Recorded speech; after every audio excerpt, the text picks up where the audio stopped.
welcome to day 10 of the 12 days of whiskey, where we are looking at the 12 best-selling whiskies in the UK. As usual, I'm being joined by Luke John. Hello. Day 10. Yes, it's an English hello because I've run out of my 8 languages. I mean, this is 12 days of whiskey, and you only had 8. So you're just going to have to put up with my usual Yorkshire, Manc, Liverpudlian, Scottish accent for the foreseeable.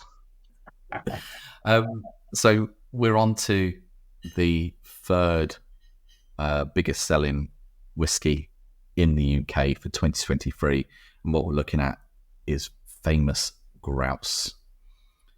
Certainly famous indeed. I think everyone must have heard of this.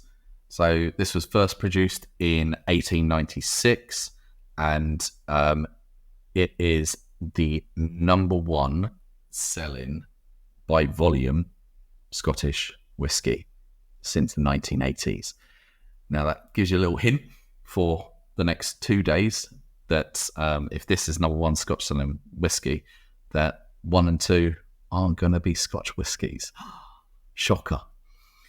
The current owners of the Famous Grouse are the Ernington Group.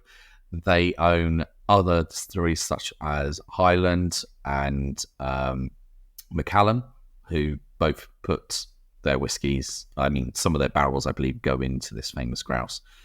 There are other variants of the Famous Grouse. So they originally had one that was called the Black Grouse, which they just now rebranded permanently to call the Famous Grouse Smoky Black. Obviously, that name gives away more what it's about. It's a smoky version of it.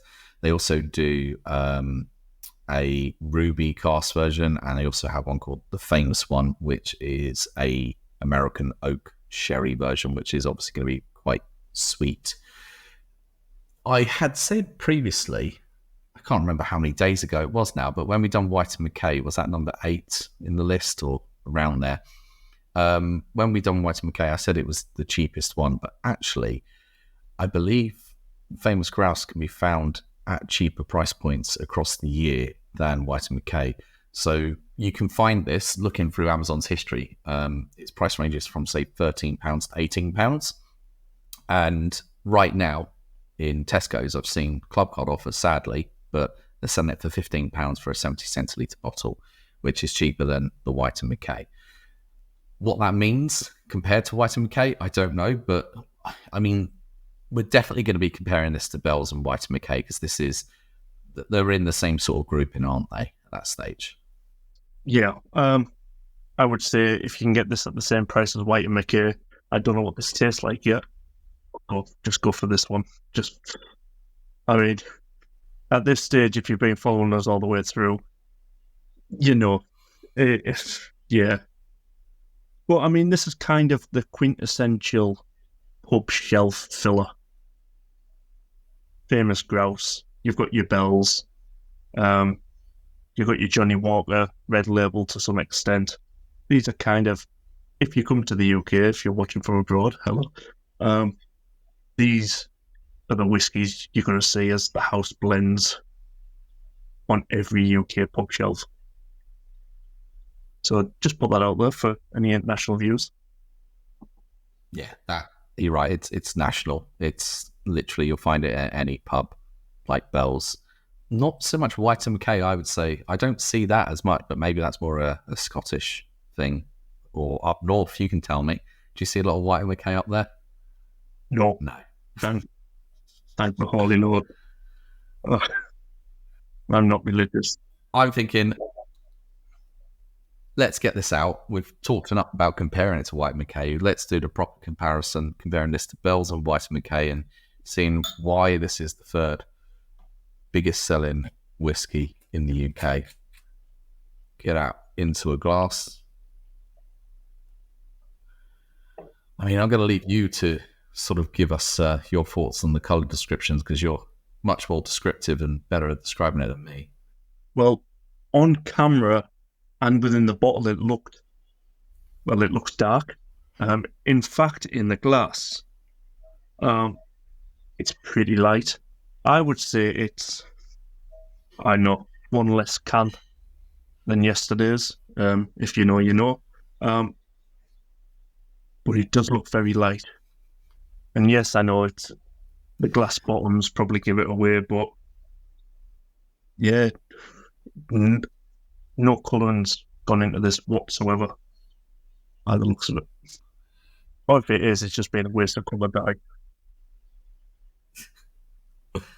It's very light. I think definitely, as you're saying, lighter than Bell's from yesterday. Right, let's get on that nose.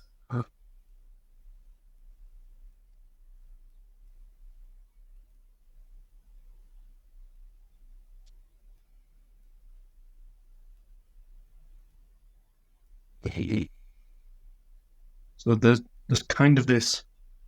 So first of all, it's mild on the nose. It can kind of build up what it's going to be on the palate.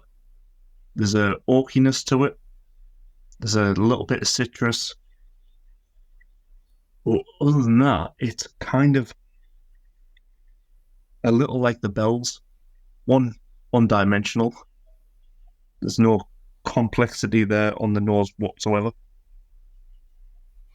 Yeah, I would say it's even less on the nose than the Bell's. At least on the Bell's, I was getting some slight fruits. I'm not getting fruits on this. I'm going to be honest. My first whiff of it was slightly an off note, but that's now gone, and it is just more of that wood and maybe caramel that's coming through. That's it really for me. Quite meh. Yeah, there's not a lot going for it on the nose. It's all going to be in the taste at this stage, isn't it? That's what's going to dictate how we compare this, because I don't think the nose is the best giveaway for these. But cheers. Slanger.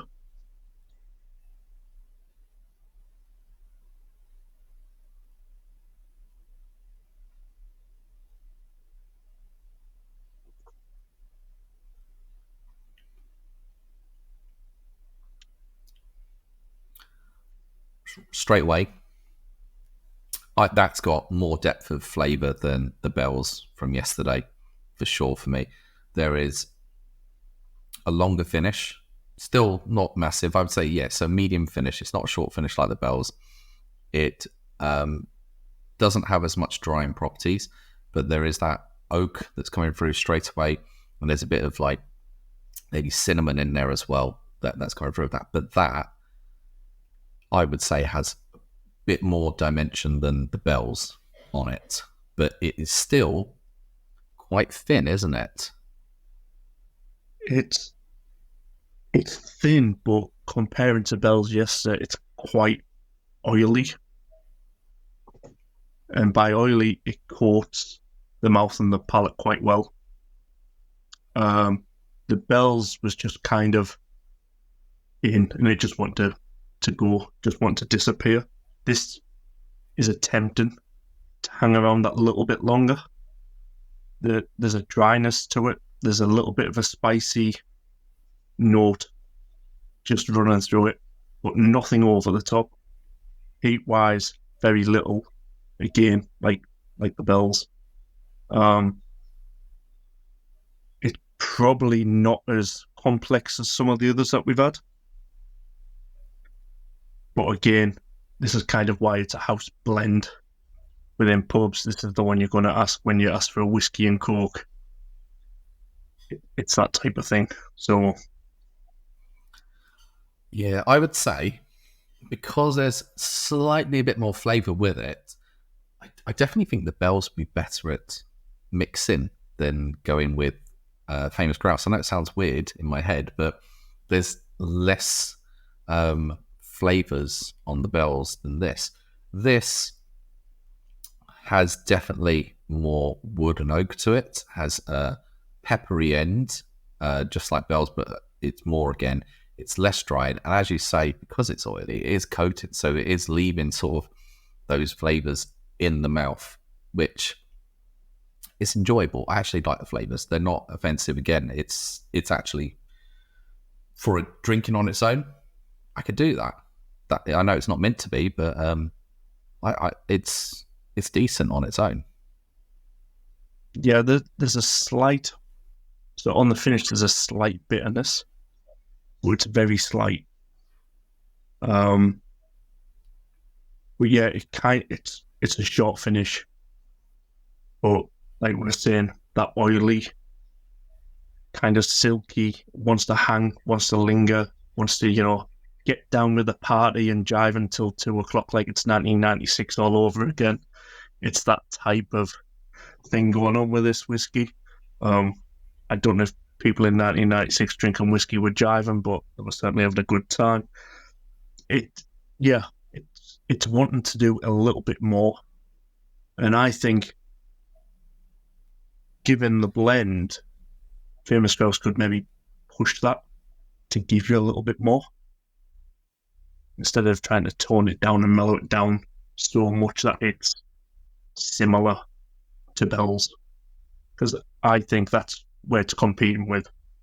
I think Famous Grouse is competing now solely with Bell's. Yeah. I mean, don't forget though, so I don't think Bell's have other variants really. Maybe they do. I didn't really look into that, but I'm certainly aware that Famous Grouse has other variants, so they're aware that this isn't just one product. They're pushing different variants for people may like, whereas Bell's seems to be a one size, that's it, done. That's what we're offering.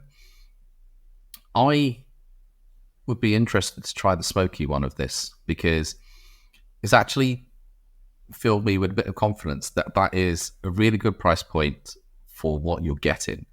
Admittedly, you could spend a little bit more and get something more complex, but for having this neat, I think that is a really good price. As a mixer, definitely choices wise, Bell's and Famous Grouse, they both go well. I just feel Bell's may work better as a mixer just because there's a bit more of a subtle flavour. This is definitely balanced though. The flavour's balanced. I find it works well. I've really enjoyed the Famous Grouse actually.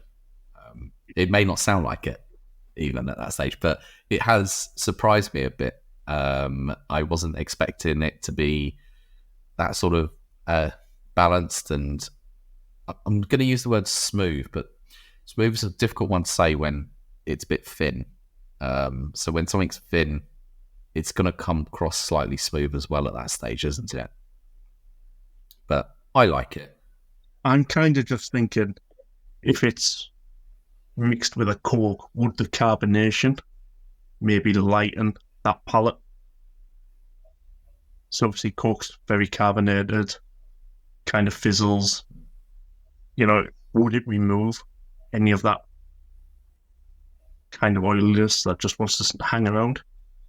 I don't know, because I haven't had it with Coke, but it potentially, it would wash through the mouth, wouldn't it, at that stage, and it would potentially remove the oil residue from inside. Yeah, I mean, I'm not going to go try it with Coke. I'm happy with that neat as it is, just like Bell's neat. I can drink both of those neat without any issue, and I definitely will, trust me. Right, that brings us to the end of day 10, and we had Famous Grouse as number 3. Yeah, 2 days left. I don't know whether you're happy about that or not at this stage, but the 2 days left, and as the hint said at the beginning, it's not a Scottish one that's in the top 2. Shocker. I mean, I'm going to reserve judgment with only 2 days left, but reserve judgment on it. Let's see if we can party with the next 2. Well, I'm looking forward to the next one, so I'm fine with that. But yeah, that's brings us to a close of this one. We'll see you tomorrow, where we reveal what is number 2 in the UK. Take care, everyone. Ta-ra.